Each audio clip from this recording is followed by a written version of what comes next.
He was known as the bulldozer for his single-minded campaign to rein in corruption and misuse of government funds. But critics say John Pombe Magufuli's biggest mistake was using the same tactic in the battle against COVID-19. There are some Tanzanians who recently travelled abroad in search of coronavirus vaccines. These people brought the virus into our country when they returned. Let us stand firm. This vaccine is not good at all. These comments were a step down from his earlier calls for more prayer gatherings to stop the virus.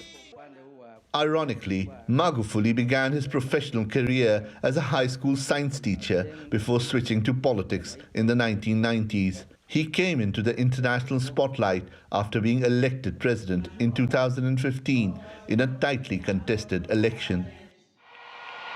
Magufuli had campaigned on an anti-corruption and economic recovery platform. The immediate launch of austerity measures as his term began, as well as a crackdown on corruption, helped speed up the country's economic recovery. This earned him public goodwill and many new supporters.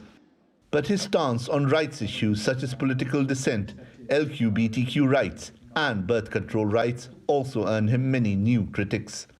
The government has come up with very many laws since 2015, but is also using old laws that were not used for a very long time to target dissent or those who are opposed to its action or speak out against them.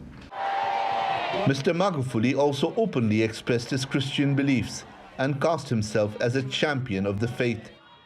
Tanzania's continued economic progress and relative stability in a region mired in conflict meant the public ignored much of his eccentric behavior.